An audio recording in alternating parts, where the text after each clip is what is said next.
Hello, hello, Jordan Chariton, live Status Coup Monday, January the 8th, 2023 in the United Corporations of America. Hope everybody's doing all right and having a good year so far.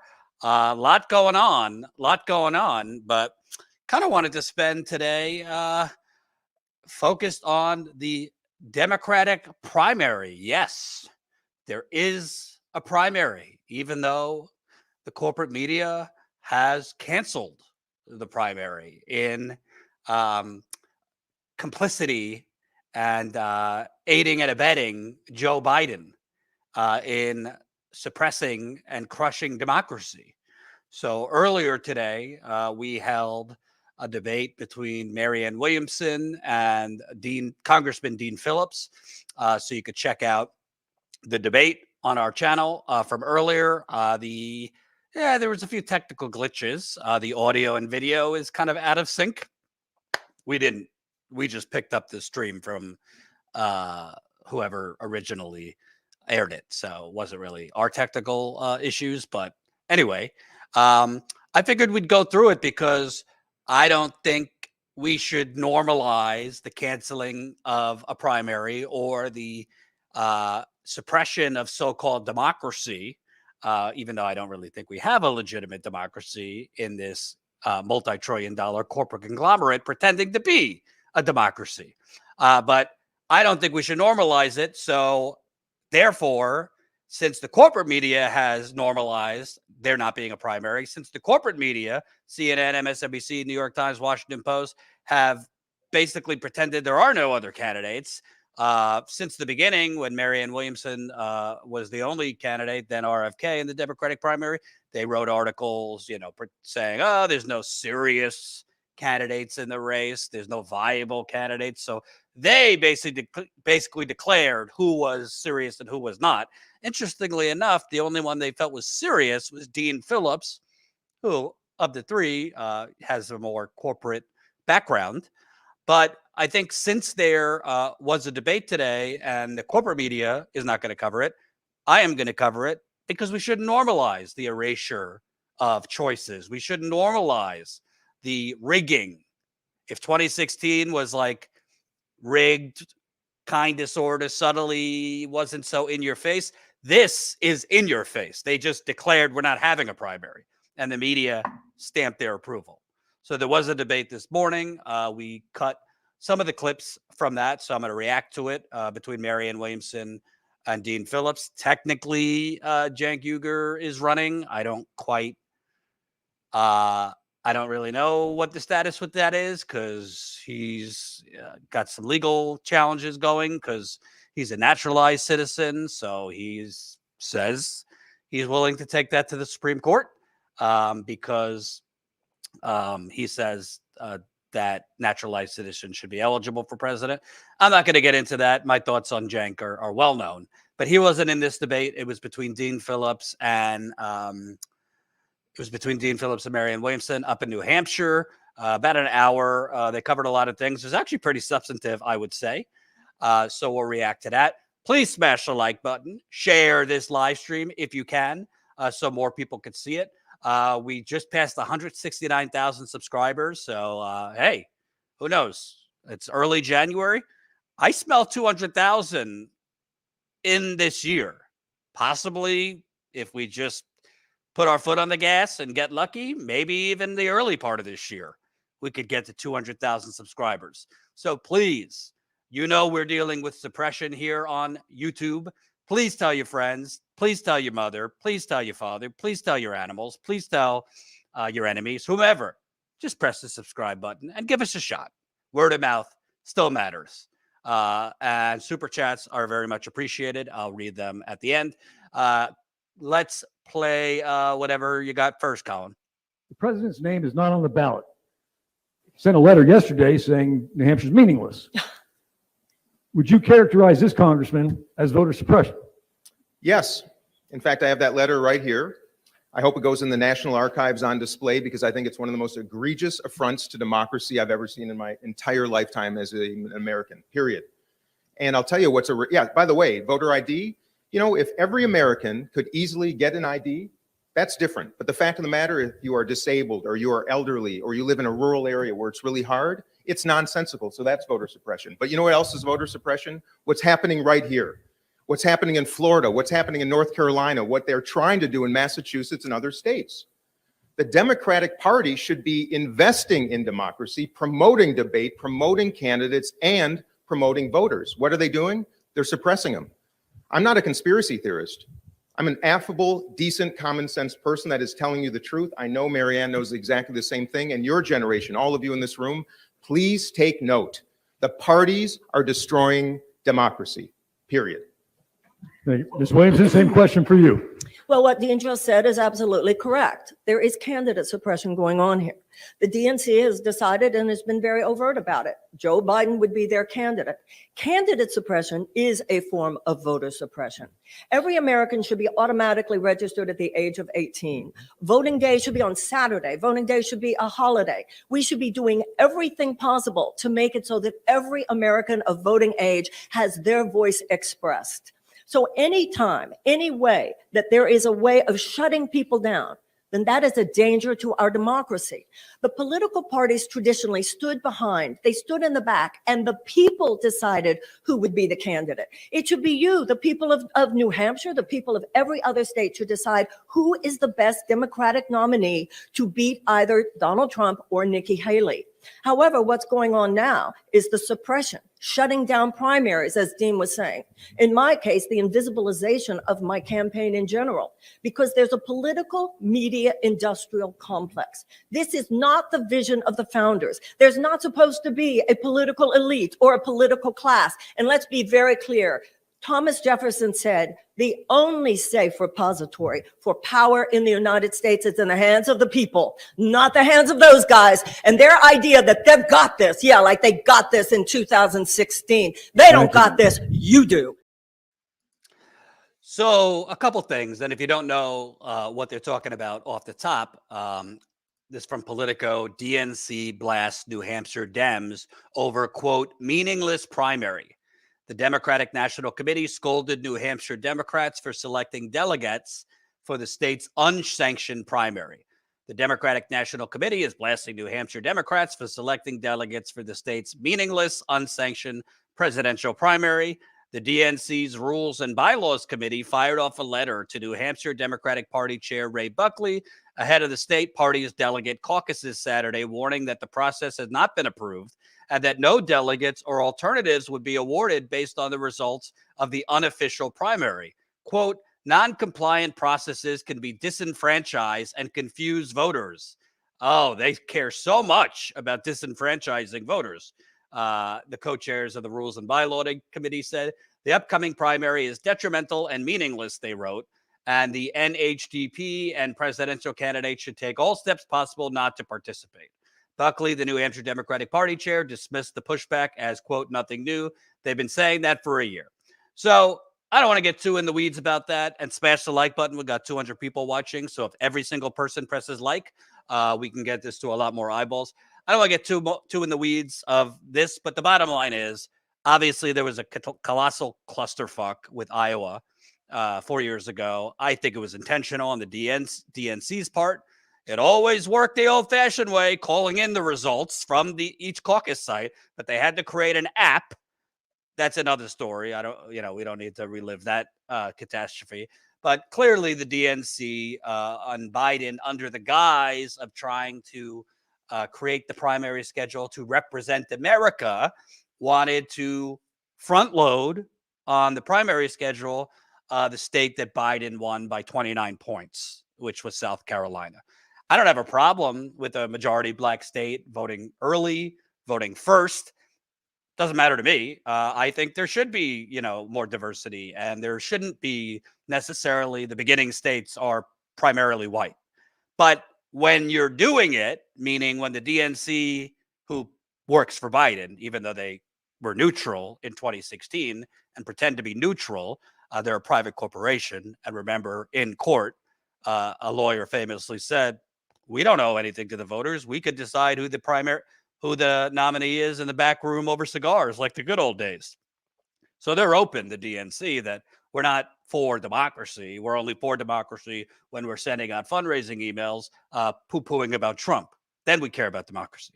But the bottom line is, I do have a problem if you're trying to rig the primary schedule to front load a state, whether it's all black, whether it's primarily Hispanic, whether it's primarily white, whatever, to benefit your candidate. And they were trying to put South Carolina first to help Biden. That's just the truth. And New Hampshire said, to hell with you. It's in our state constitution that we are the first primary state. New Hampshire voters and politicians take that with pride. So we're going to hold it anyway. And I say, great. Just so happens Biden came in 5th place in New Hampshire in 2020, which was stunningly embarrassing for the last vice president. So I don't know. Biden technically is not on the ballot in New Hampshire, but there has been, reports that voters are going to write him in, this and that. But I mean, what happens if Marianne Williamson or Dean Phillips wins the New Hampshire primary? It's still expected, even though Biden's not on the primary ballot, that there's going to be a write-in, a big write-in campaign for Biden, and that he would still win. But what if he doesn't? Or what if it's really close? What if Biden doesn't win by that much? Would that affect the next states? Probably not. I'm not going to bullshit you and sell you something that I don't believe. I think Biden, unless he drops out, is going to be the nominee because they've rigged it. I mean, clearly they've rigged it, but it is honestly pretty hollow. And I think particularly when you see the polls showing all these young voters fleeing Biden, I know a lot of people, and there is reason to think, particularly in Michigan, Biden supporting this disgusting slaughter in Gaza and writing a blank check to Israel has hurt him.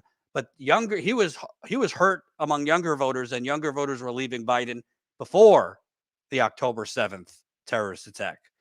He was losing younger voters before, and I think other than him not keeping his promises on student loan debt, other than him not keeping his promises on many other things, him doing jack shit about climate change, I think one of the reasons younger voters in particular who held their nose in 2020, who voted for him, even though he was as exciting to them as lice, was because in addition to him actually claiming he was going to do a few things for them, I think the bottom line is the Democrats canceling the primary has turned off a lot of younger voters, all voters, but particularly younger voters.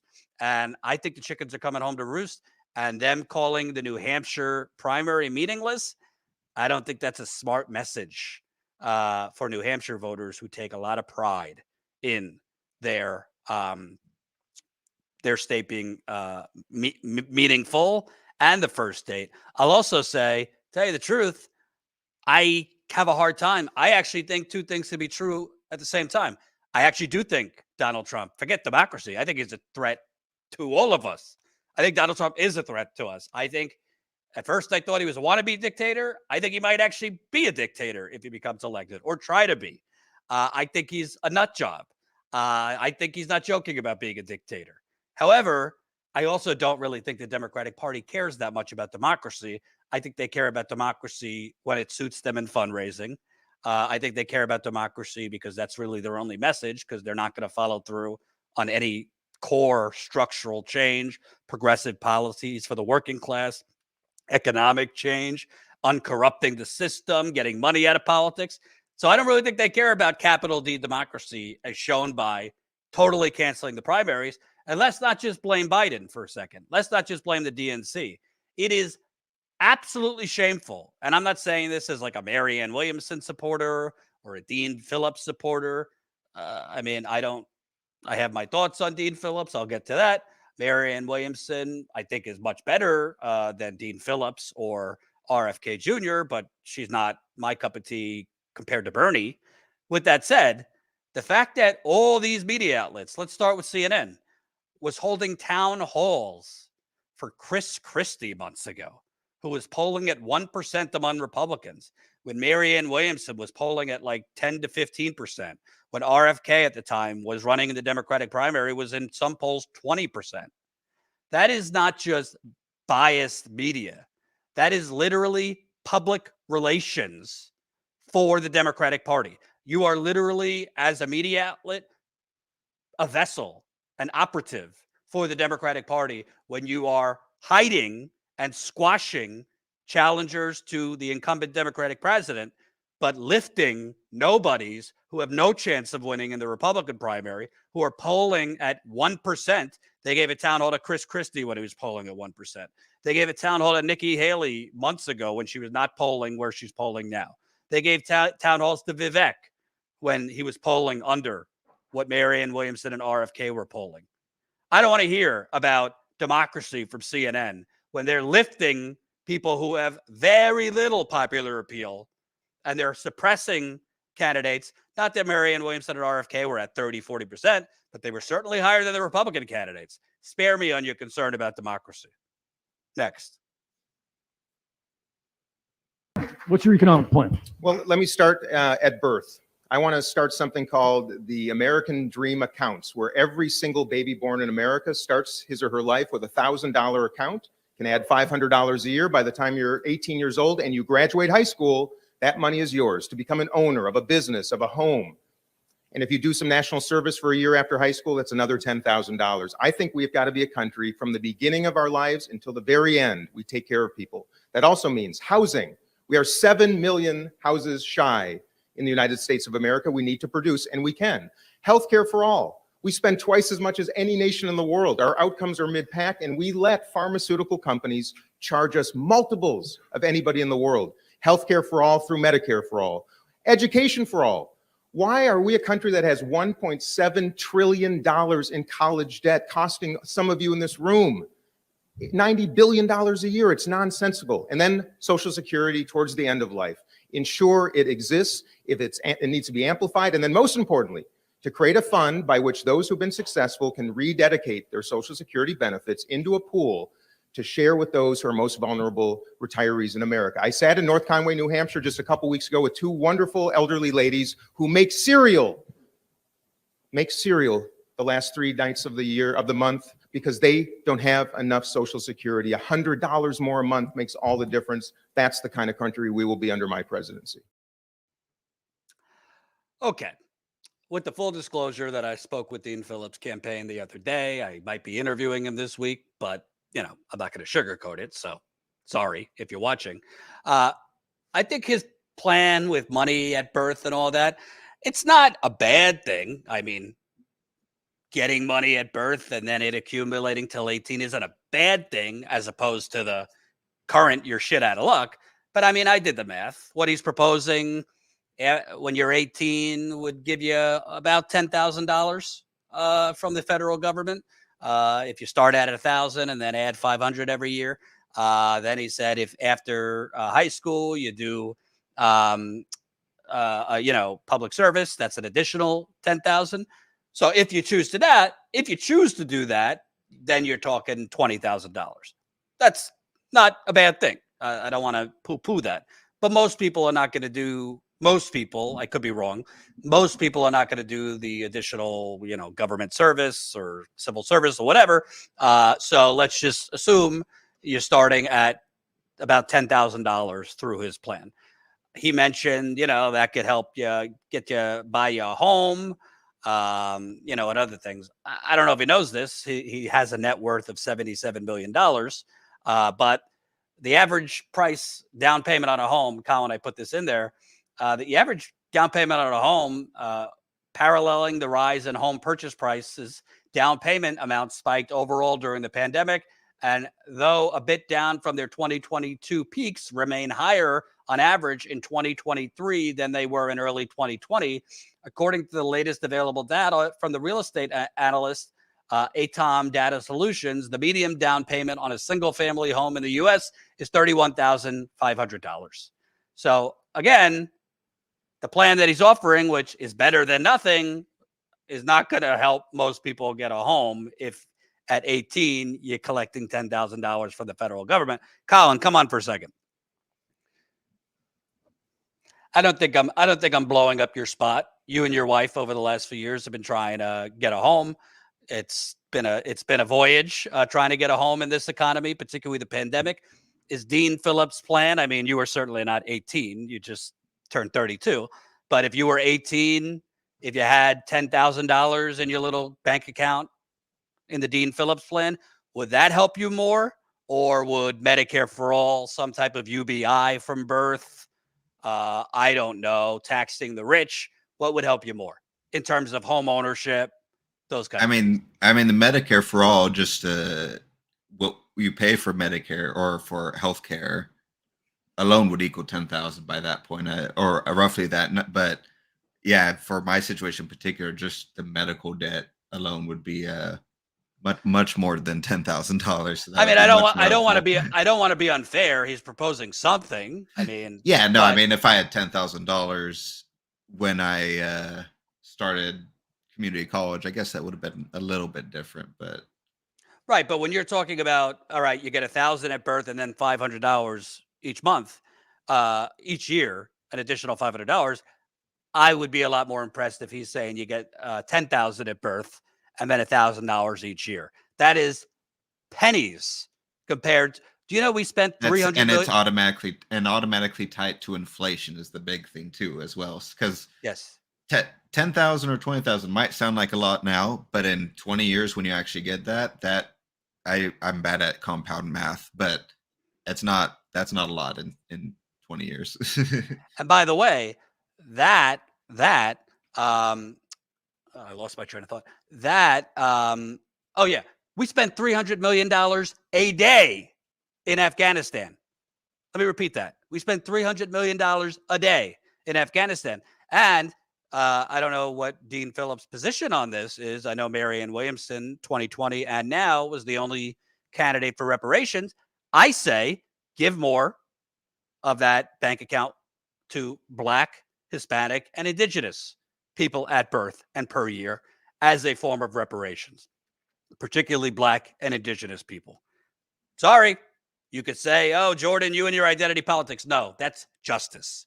I'm not saying don't give white kids anything at birth and giving white kids something at birth. But the bottom line is, if you are Black and you are Hispanic and you are Indigenous, you know that you have started the starting line of life far behind folks like me. So I would be a lot more impressed with anybody's plan, but Phillips in this case, if you want to say, if you're a white kid, you get $10,000 at birth. Black, Indigenous, Hispanic, you get whatever, 15, 20,000 at birth to even out the playing field. And then $1,000 a month, not $500 a month, because that's real money. Then, as Colin said, adjusting for inflation, then we're talking about that's possibly money to put down a down payment on a home. That's possibly money to start your own business. What he's saying, starting your own business, I don't know many people that are starting a business these days with $10,000. Good luck. For most businesses, that's about what you'd pay in rent for a year, wherever your business is located. But I want to be fair. I mean, it's something. He's proposing something. It's just, to me, not enough. All right. Keep those super chats coming. I'll read them at the end. Thank you, Double K. And please, please, please share this stream. Let's play the next one. We must deal with the immigration problem on the level of both symptom and cause. On the level of symptom, Congress has failed us miserably, not just presidents. We need to have the proper infrastructure so that people can be interviewed for asylum. If they have the establishment of credible fear, then of course they were moved on to their next step, getting into integration into American society. If not, they must go home to their country of origin. But no wall is going to fix this. No surveillance system is going to fix this. We need to address root causes. Why are so many people in such desperate straits that they're trying to get here? U.S. foreign policy is involved. There are two main categories: economic devastation, and America needs to admit to itself how much our own policies in Latin America over the last few decades contributed mightily to the destabilization of so many of those economies. We have to be willing to help restabilize. We need to, above all, we need to remove the sanctions in Venezuela and the sanctions in Cuba. Secondly, as Dean mentioned, people are seeking to escape the violence of the drug cartels.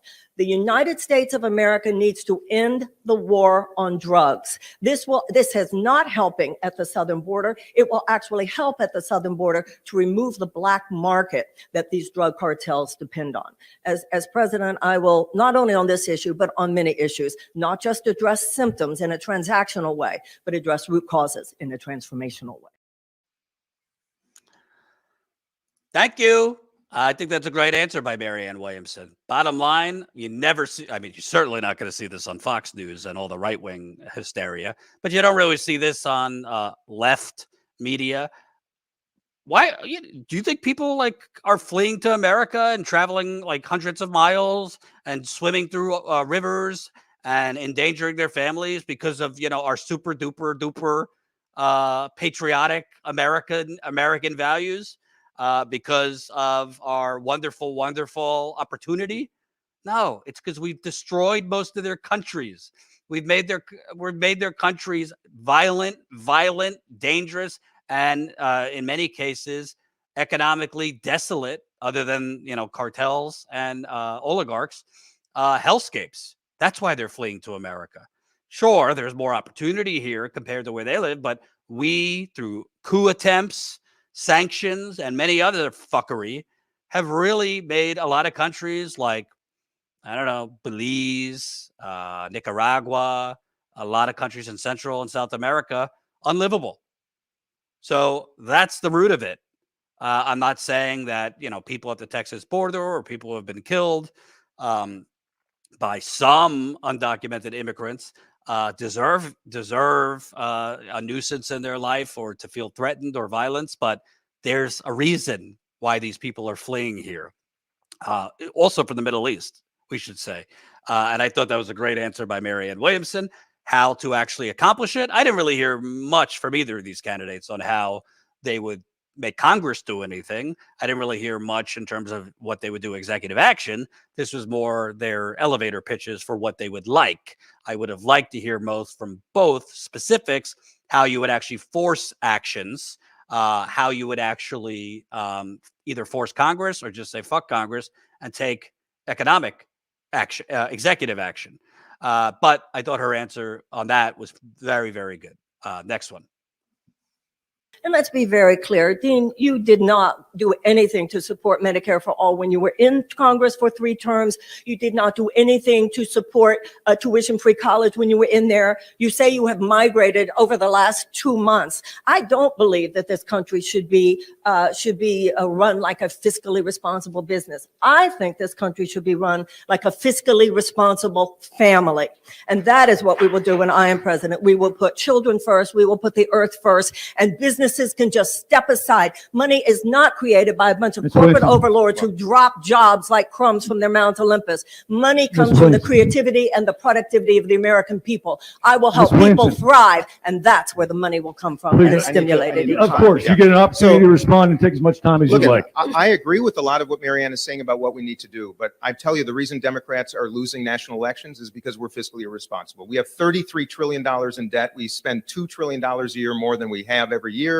And now our debt service, the interest, our credit card, is going to be about $800 billion a year, meaning we don't have any money left to make the investments that we want. Yes, we have to make sure the wealthy and the well-connected pay their fair share. That's how we're going to do it. But to say that we don't have to manage our country responsibly, I'm afraid that's wrong. So let me say this about healthcare. I actually was an original co-sponsor of Ro Khanna's bill. That's the State-Based Universal Health Care Act, which allows states to start implementing universal health care with a federal waiver. I've been spending my whole philanthropic life trying to afford college education to students who are worthy of it, who cannot access capital. So to tell me that I'm not invested in college for all or Medicare for all, I did just sign the bill. Yeah, there's no question, because the bill is not perfect. I want healthcare for all. I want every single American, including the 26 million who have no healthcare. I want the 90 million who are underinsured, all to have health insurance nationally. I represent United Health Group in my district, the biggest health insurer in the world. Let me tell you, it isn't easy telling you the truth that their $21 billion a year in net income that they take off the table should be used to cover medical expenses for Americans. That's the truth. Okay. So With the disclosure, I talked to the Phillips campaign over the weekend. I might interview him this week. So, but I'm not going to sugarcoat it, as you know it. So if they're watching, oh well.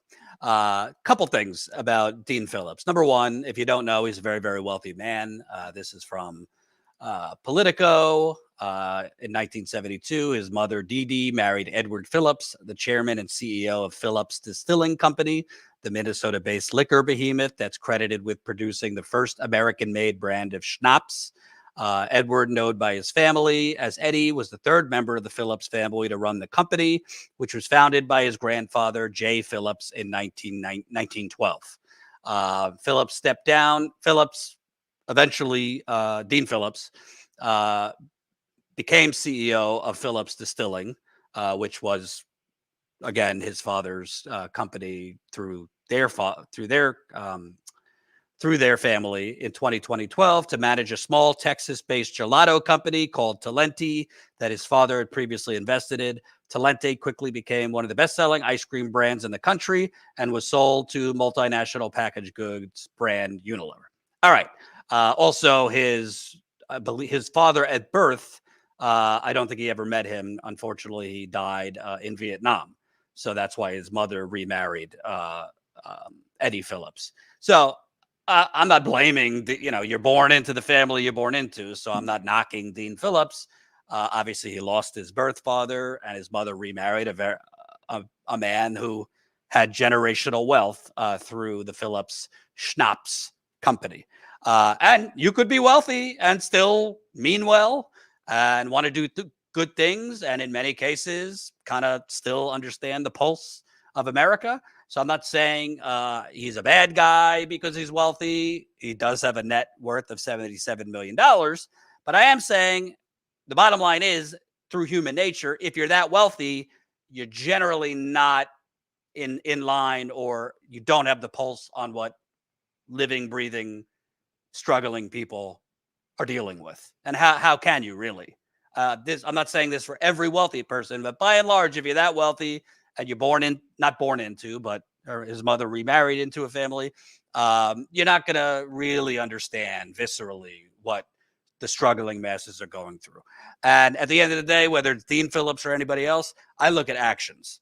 And if you, in your 3 terms as Congress, were part of the New Democrats, which is a corporate Democratic group, if you are, one of these people who waxes poetic about bipartisanship, if you were not for Medicare for all when it was unpopular, if you were not for Medicare for all or pushing for universal health care, but pre-Bernie, when you were a congressman, pre the Bernie campaigns, if you've just signed on to Medicare for all suddenly, if you just signed on to free public college recently, I have a hard time believing that those are your core convictions.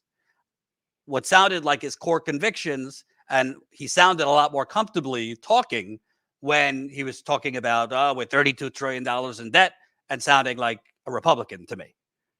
I believe in modern monetary theory, so I'm not big on this debt thing. It's all bullshit. Listen to Alan Greenspan. Listen to who was the other Federal Reserve chair? Alan Greenspan and the other one with a beard. They've said the United States can't default, and we just move money around through computers through a decimal. Okay. The real issue, we have all the money in the world to afford everything: healthcare, college, education, nutrition for kids, you name it. It's all about, we got to make sure the amount of money we put out there in investments is not inflaming inflation. So it's always a balancing act. Ben Bernanke, thank you. Stephanie Kelton has written about this. But, I think Marianne Williamson, she's right. I mean, he has suddenly seen Jesus on progressive issues within the last 6 months. Now, devil's advocate, because I've spoken with people who work on his campaign. I've spoken with people who I respect, who seem to genuinely think he's sincere. You can evolve.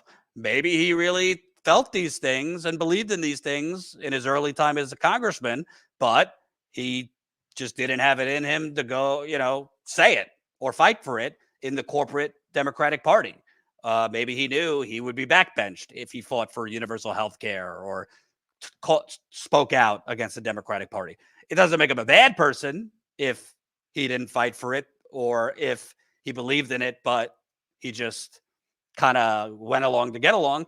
But it doesn't necessarily make him somebody that I personally would want to back. I mean, you back whoever you want. I want somebody who is fighting for things when they weren't popular. I want somebody fighting for things before they decided to run for president, not suddenly. Now, should that be disqualifying him? Could devil's advocate be, well, Jordan, isn't the point of everything we do here trying to bring people on, trying to convince the people who aren't for the things we're for that they should be and get them in the fight? Yes, absolutely. But there's 2 steps to that.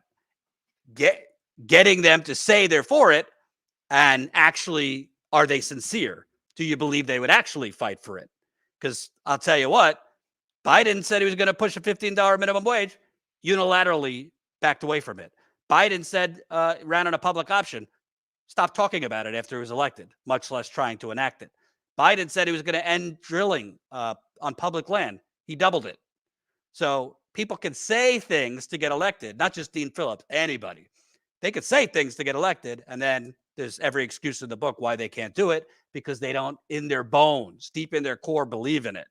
And the bottom line is he signed on to Medicare for all when he announced he was running for president. I don't believe it was for free public college or any of these things a while ago. And if you read about Dean Phillips, he was kind of part of this blue dog, new Democrat, corporate Democrat group for most of the time being a congressman. So again, don't think he's a bad person. Happy to interview him. I would challenge him on these things. But I have a hard time, whether it's him or anybody else, buying this Johnny come lately, I've seen the light suddenly. And I think Marianne Williamson is right about that. I will say, and big part of the reason that I think the Democratic Party, Biden, with the help of the media, canceled the primary. Do you notice the difference between Marianne Williamson, Dean Phillips, and Joe Biden in the form of articulation? I'm not saying this like to be mean to Joe Biden. I'm just saying this objectively, ears, eyes. Can you imagine Marianne Williamson and Dean Phillips on stage next to Joe Biden? Did you hear Joe Biden's speech on democracy over the weekend? I mean, it's night and day. These two are night and day better speakers, more articulate, more coherent than Joe Biden, putting aside politics or whether you agree or disagree with their policies. That's probably a big reason why they chose to cancel the primary, because when you're older, 3-4 years is a big difference. Biden was not exactly inspiring confidence in the debates in 2020. Now, an hour and a half, 2 hours on stage with Marianne Williamson, Dean Phillips, RFK when he was in the debate, Biden could have had a cataclysmic, career-ending, campaign-ending minute where he just forgot what he was saying, stuttered through it, even though it's not a stutter, because when he was a senator and for most of the time he was vice president, he wasn't having these issues. He's clearly getting older. I'm not diagnosing him with anything, but he's not at his best, shall we say. But I agree with Marianne Williamson. I find it hard to believe that Dean Phillips, maybe he's genuinely for these things, but I have a hard time believing he's going to fight for them if he was ever elected. That's the truth. All right, onward. This is about being a compassionate country, a country that cares, but most importantly, a country that solves problems. And as a member of Congress for 3 terms, let me tell you, the dysfunction is obscene, all predicated on the fact that the entire culture is predicated on returning to your seat in Congress, not solving problems. There's no reward for it. That's the only reason I've torpedoed my career, to step out of that nonsense, lead the country as its executive, and tell you the truth, saying the quiet part out loud. So this was another answer I found I was kind of torn on. Colin, come back on if you can. And smash that like button. We got 400 people watching. So smash the like button if you haven't. So if you're worth $77 million, which again, I'm not blaming him. You're just, he happened to get lucky, and his mom married a wealthy gentleman. But he's saying all these things about Congress and how it's basically corrupt and they don't do anything because it's all about power. Well, if you felt this way, why weren't you saying this when you were in Congress? Why weren't you saying this 3 years ago when nobody knew your name? You're worth $77 million. You don't need the job. What does it matter to you if you get reelected? If this is such a dysfunctional, self-preservation focused institution where everybody just does whatever they can to stay in power, they don't care about actual results, you are uniquely, as a wealthy person, in the position to call that out. Trump did that. He didn't mean it. But when he ran in 2016, he was saying, they're all corrupt. They're all take money for, I bought them off, this and that. He could have done that. But now all of a sudden, when he's running for president, he's speaking out about how, politicians, they only care about staying in power. The Democratic Party is corrupt. It would have been nice if he said it while he was a freshman or junior congressman. Yeah. And it's, well, and you kind of alluded to it, I find the phrase torpedoing his career interesting because like you mentioned, it's kind of inconsequential when you are wealthy. Torpedoing, you could say, and also like, what does that really mean? You did your job.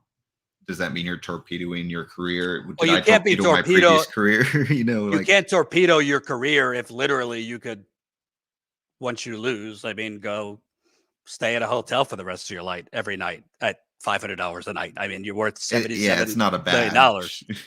If someone torpedoed their career who didn't have a house or income to go to afterwards and had no, anything to go back to, that's courage, and that's a huge accomplishment.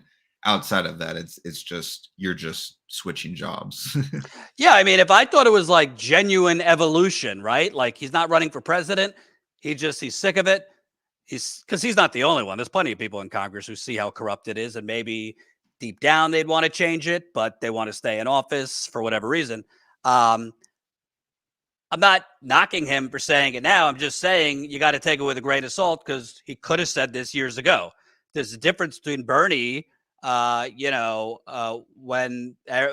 they were saying you're unpatriotic for the Iraq, if you're against the Iraq war, being against the Iraq war, and these Johnny-come-latelys. There's a difference between Bernie, who did vote for the crime bill, but at the time went on the congressional floor, he was a congressman then, saying, I'm concerned about the mass incarceration effects of this, but I'm voting for it because of the Violence Against Women Act that was in it. So the bottom line is, I have a hard time with somebody who's now suddenly, brave and speaking out against how corrupt Congress is, when he very easily could have not only spoken up about how corrupt Congress is, but tried to pass legislation to uncorrupt it. I haven't done a huge amount of research on it, but I don't know off the top of my head anything bold he has done in terms of money in politics, healthcare, etc. So I'm just being honest. That doesn't mean he doesn't sincerely believe it now, but where were you before you were running for president? All right, next up. Economic despair. Costs are out of control. People cannot afford their lives. 60% of Americans are living paycheck to paycheck. 40% cannot afford a $400 emergency. That is why Joe Biden is losing and will lose to Donald Trump. He is not listening to what is going on in America. It's not about GDP growth. Most of that accrues to the 1% of Americans who have 32% of the wealth. People cannot afford their lives. I want every one of you in this room to live the American dream. And that's why under my administration, that is job 1, 2, and 3. I actually agreed with this. I thought it was a good statement. It's basically what I've been saying ever since I've had a camera in front of me. Unemployment, GDP, the stock market, it's all fucking rainbows. It's all bullshit. That is not the strength of an economy. In fact, if I hear GDP is going up, a big part of GDP, if you look underneath the hood, is the defense industry. So when you hear GDP is expanding, look underneath and see which sectors are expanding. It's usually defense, pharma, etc. are expanding, and healthcare, which is often private and pharma. But the fact that he said GDP is meaningless, this and that, and mentioned, most people are living paycheck to paycheck. How many people can't afford, I think he said a $300 emergency. I think it's $400, $500. But the bottom line is that's an accurate statement. What he's going to do about it, I don't know. I don't know what his actual economic policy is. I heard him answer. He said some things, but there was no real specifics behind it. So that I don't know, but at least he was actually telling the truth on, yeah, this whole CNN and MSNBC pushing this bullshit. CNBC, the New York Times, oh, we created 215,000 jobs and unemployment's at 3.8% and GDP is up. The economy is great. No, the economy is not great. When the majority of people in the wealthiest country on earth are within one paycheck of disaster, when the majority of people could be homeless, could potentially be homeless within months if they lose their job or something goes wrong, that's not a strong economy. The economy might be good for people in Dean Phillips' economic position. It's not good for the majority of working people. Keep going. First thing I will do is to cancel the Willow Project. The next thing I will do is to cancel every contract that the U.S. government has with union busting companies. Next thing I will do is I will audit every cent of the Pentagon, and I assume that they will lose it again, that they will fail in that audit. Next thing I will do is I will call together the nation's greatest experts on early childhood. I want to establish a department of a child's brain is developed in the first 5 years. If we want this country to be thriving in 20 years, we need to give a lot more attention to 10-year-olds today. I will also, during that beginning phase of my presidency, I will be establishing a Department of Peace. We need to be as sophisticated and as organized in the ways we wage peace to prevent war as we are sophisticated and organized in the ways of waging war when we feel we must. We will have a peace academy as well as a military academy. We will have an army of peace builders as well as an army of military personnel, so that both cities in America as well as cities where we have influence around the world, we will help to wage peace and declare peace and save human civilization for future generations. Quick follow-up. I like that answer for the most part. I always think the first thing I would do on day one. I mean, they can't do any of this stuff on day one. But at the end of the day, I like canceling the Willow Project. I know there's some people from Alaska who explain, yes, it's technically bad for the climate, but it's good for Alaska, and it's not what you think. Bottom line, I don't support any new fossil fuel projects. With that said, I liked her answer on getting rid of union busting consultants. I'm not as an expert on early childhood development as Marianne Williamson is. She would obviously know more than that than I, but I would venture to guess she would know, and this should be part of immediate urgent action in America. If you want to focus on early child development and you want to focus on childhood safety, immediately, urgently, not through legislation, but through executive action, I would deploy the Army Corps of Engineers all over this country and take out immediately, urgently, all the lead service lines, all the lead pipes underneath the ground that are still delivering our children and adults water. No, Biden's infrastructure deal did not remove lead pipes out of the ground. It literally created money for states to do it. And guess what? Those states aren't. There's nothing more damaging to childhood development and the child brain than lead. Go ask the people of Flint and other places. So that's number one. If you want to talk about childhood development, not like, hey, we want to do a bipartisan deal, the kind of, sort of, if we can, get rid of the lead pipes. Lead is a bomb in your water, in the paint for children. It will damage your brain. It creates behavioral problems, violence. Research shows high crime areas. There's lead in water, house, paint, etc. So that's number one. And also, we need remediation steps taken urgently, immediately, not just for lead, but all sorts of other things in our water. Forever chemicals known as PFAS, and other contaminants that are in our water. So I'm not saying she's not for that, but if you're talking like what I would do immediately, you could create 25 departments. That doesn't matter if you don't get rid of things that are in danger, that are imminent danger to our child's brains. So that's just my 2 cents. Onward. And I admire that, and investing in peace, because Americans in the world are sick of war. We all know that. When I'm president, I'm going to do something quite different. I'm going to have a team of rivals in the White House, just like Abraham Lincoln did. I will have a bipartisan cabinet so that every American knows that their voice is heard in the White House. probably equally important to all of you in this room, I will have the country's first youth cabinet, a college or high school student from every one of our 50 states who meet on a quarterly basis with me as president to share your perspectives on AI, social media regulation, climate change, gun violence prevention.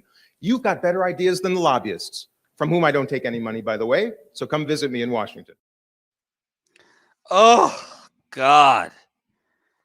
Oh, I understand why Dean Phillips thinks that's a great answer and is going to get, the people in Washington all tickled and excited. That made me want to vomit.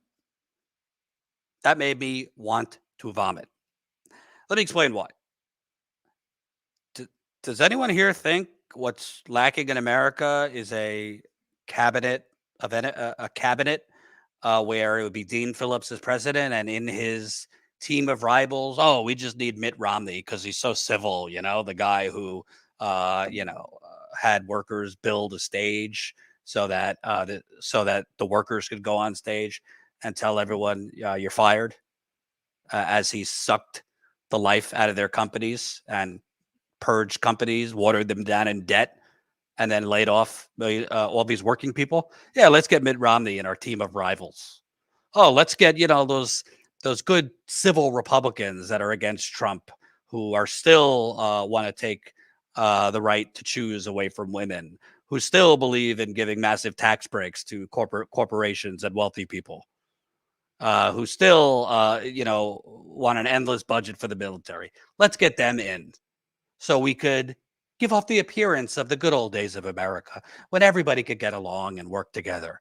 When you hear bipartisanship, run. Bipartisanship is code for Democrats and Republicans coming together to screw you, rather than just the Democrats screwing you on their own or Republicans screwing you on their own. I'm not saying there's never been anything done bipartisanly that was a good thing, but this whole, waxing poetic for bipartisanship, this is kind of like that TV show, The West Wing. That's like for political nerds and their fantasies about politics. We don't need more bipartisanship. We need more actual politicians, whether they're Democrats or Republicans, with actual fucking spines that aren't corrupt, that are willing to fight. I would rather all progressives, all conservatives, I want as many people who believe what I believe and have the values that I believe that are actually going to help struggling working people than a team of enemies. No, I don't want bipartisanship. Please. No, absolutely not. Next one. Perhaps even more complex situation involving Hamas, Israel, Palestinians. How would your administration be different from the president's? Well, look, I respect Joe Biden, but he's been in Washington for 50 years. He is part of a generation of people in Washington who've done nothing else but serve in Washington. And they're looking at this crisis in the Middle East the same way after Israel was founded, the same bloodshed, the same cycle of violence for 75 years. And that's why I'm saying it's time for change. We need new leaders from the West Bank to the West Wing. And I think that's really important. I deeply love Israel. I'm a Jewish man. My family escaped pogroms. The Holocaust was real. And Jewish people need a place of refuge because when they came to the United States during the Holocaust, we were turned away. There needs to be a Jewish state. Benjamin Netanyahu is not a good man. The settlement policy, a disgusting policy. His cabinet, awful. But Hamas has got to be destroyed. They are keeping 8 American hostages right now, my friends. Every morning and every night, the United States president should be referring to the 8 Americans being held by this terrorist organization. As the first Jewish president in America, I will sign documents supporting and recognizing a Palestinian state because we need 2 states. We need peace and prosperity for the Jewish people in Israel and Palestinian people in Palestine. Under my presidency, we will get it done. Thank you, sir. Same question for you on Israel, Palestine. I agree with everything that Dean said. We need to have an immediate ceasefire. I called for this ceasefire before it even began. We do need a full release of those hostages. Remember, some of those hostages are American, by the way. I will find out, is there a way that there is any behavior, any action on the part of the United States that could bring them home?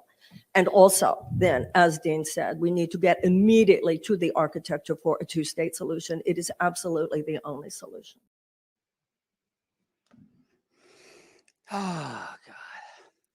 Well, There is something the United States can do that might make Hamas want to release the hostages, which I support. Even pro-Palestinian protesters we've covered support releasing the hostages. That's not their fault. They're innocent, the Israeli hostages. Stop giving Israel money to slaughter innocent Palestinians and just carpet bomb and destroy Gaza. Don't provide an empty check to Israel if you were the U.S. president. Either of them could say that now. Hamas would likely release hostages if Israel didn't have any more money to bomb the hell out of Gaza and kill, at this point, who the hell knows, well over 20,000 people. But neither of them said that. When Dean Phillips says Israel, the Jewish people need a country of safety and refuge, yeah, I agree with that, but not at the expense of Palestinian people. Like, as a Jewish person, I don't think we should get our safe haven at the expense and the slaughter of Palestinians. I mean, that would be learning the opposite lesson of the Holocaust. So it just, these answers they just kind of scream of like Bill Clinton of the 90s to me. Kind of sounds like they're sincere, but it's same old, same old. I at the end of the day, there's no military solution to this. And when Dean Phillips says, he's just reciting what every Democrat and Republican says, we have to defeat Hamas. I mean, what does that mean? You can't defeat an idea. You can't defeat the idea and the strong, passionate belief of resistance, of occupation. You can't. You're only fostering and creating more will for that resistance by killing over 20,000 innocent people, over 10,000 children. You're creating more Hamas or whatever becomes next. That's how ISIS was created. You could eliminate their infrastructure, and let's say Israel reoccupies Hamas. All right, they'll form somewhere else and attack you from elsewhere. If it's not Gaza, they'll go to Lebanon or Jordan or Syria. There's no military solution to this. You can't bomb your way and eliminate Hamas. There's only a political solution. And that political solution is going back to the pre-1967 borders and withdrawing from the West Bank and Gaza, Israel. Removing the settlers, withdrawing your troops, and giving Palestinians their own state, not what the Oslo Accords were, which was just a bunch of isolated sections in the West Bank and all of Gaza that weren't really a contiguous country, but a full connected country. Now, the devil's advocate would say, well, Jordan, if you do that, they're just going to want more. They're just going to keep attacking you till they get the whole thing back. There's always going to be, not just with Israel-Palestine, with any of these types of conflicts between two countries like Israel and Palestine, there's always going to be violence. There are always going to be terrorist factions that attack. But I believe if you actually give Palestinians a state, the state that is actually theirs in the first place, their land that Israel is occupying, I believe the majority of Palestinians want to live in peace. They want to feed their children. They want to be happy. They want to not be under siege. They want to move freely, have freedom of movement. I don't think they want endless war and suffering. Why don't you try that? Why don't you try giving them back their land that you've been occupying for 50 years? What do I know? I think both of their answers were pretty bad, but I think Dean Phillips was worse. And I believe this idea of defeating Hamas is fool's gold. You could, by the way, there's like 30,000 Hamas soldiers in Gaza. They've killed maybe 1,000. So by that rate, to kill 30,000, you're going to have to kill 400, 500,000 innocent Palestinians. You do that, you're not getting rid of Hamas. You're creating a much, much worse version. And I don't want any innocent people to die. Innocent Israelis, innocent Palestinians.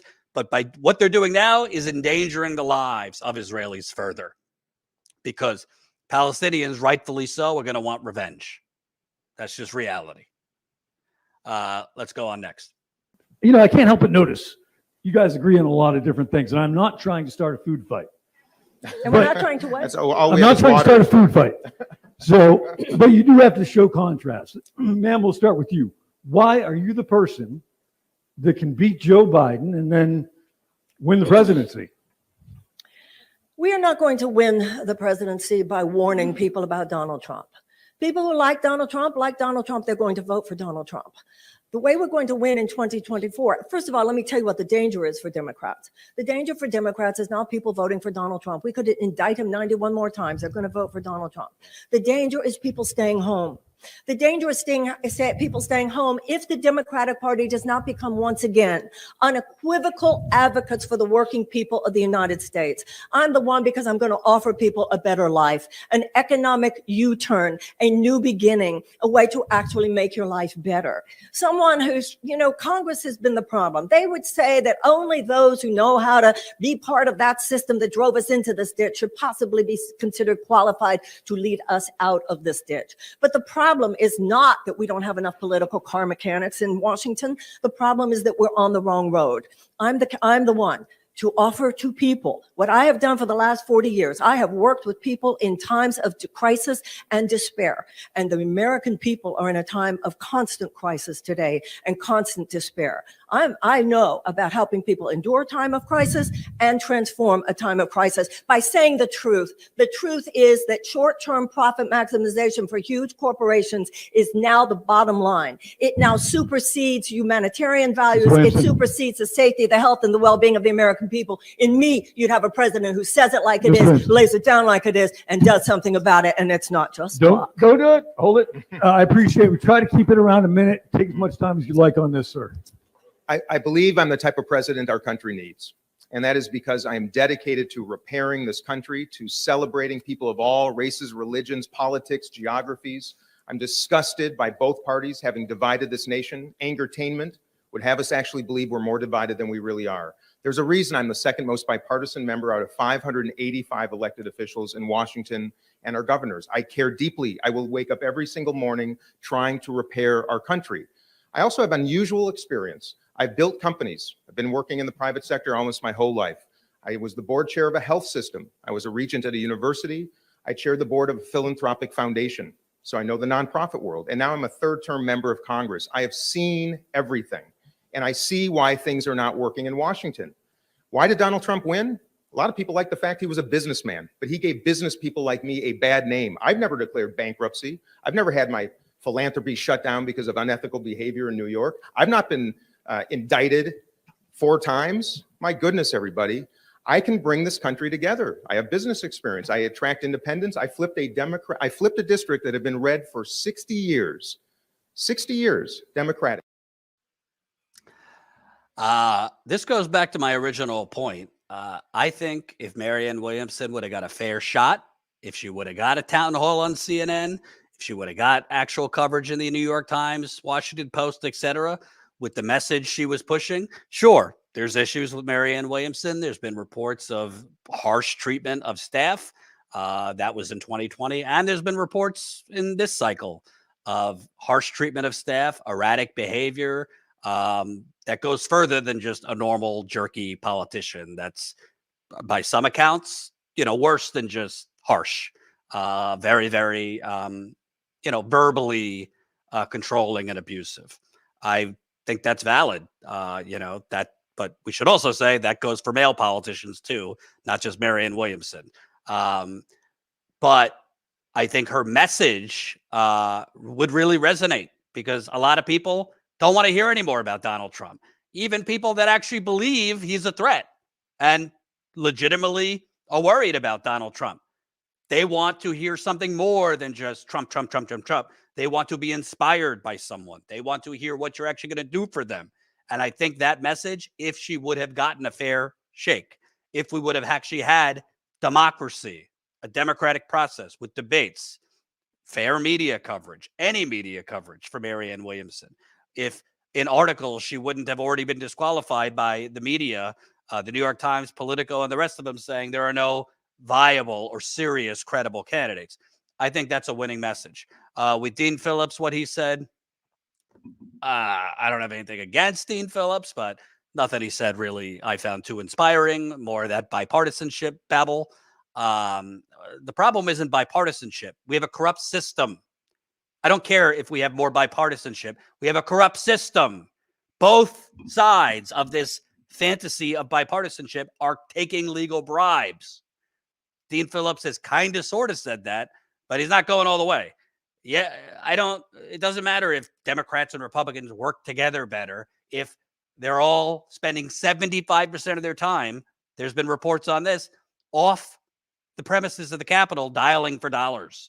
That's a corrupt system. That means they're not representing us. They're representing the donors. Let's read some super chats here. Double K, 1999. Thank you, Double K. Appreciate it. Tyrell, debt, LOL. Yeah, but we could blow $800 billion on genocide. Absolutely. Tony D, $1.99. Keep telling the truth. Thank you, Tony D. Also got $2 tip from Laura. $5 tip from Chris Garrett, who says, fam, I just wanted you all to know that I've been live chat shadow banned by YouTube. Ha! What the hell? I don't know what I did to deserve it. YouTube makes it look like my live chats are going through, but I can't send super chats, super sticker, or member milestone chats for the time being, or interact with anyone in the live chat. Suppression is live as well in the propaganda industrial complex. Absolutely. Thanks, Chris. I don't know what's going on there. I hope YouTube takes you out of timeout. They've had status coup and figurative timeout for about 5 years now. I got to go take care of my child. Thank you for watching. The full debate, which we aired, is up from earlier. I think it's about an hour. The audio video was kind of out of sync, but that wasn't us. That was whoever was streaming it originally. But watch the debate. And we will also be covering other debates because we are not going to normalize the cancellation of the Democratic primary by the corrupt DNC and Biden. And by the way, if Biden loses by a small margin, don't be surprised if exit polls and what voters tell pollsters is they were scared of Trump, but the fact that Biden and the Democratic Party canceled the Democratic Party led them to vote third party or not vote at all. We'll be back here tomorrow. Please, if you're new here, subscribe to Status Coup. And remember, we have plans for more on-the-ground reporting this year, but we need your support. StatusCoup.com/join. StatusCoup.com/join. Become a member for as low as $5 to $10 a month. StatusCoup.com/join. $5 to $10 a month makes a big difference. Have a good night.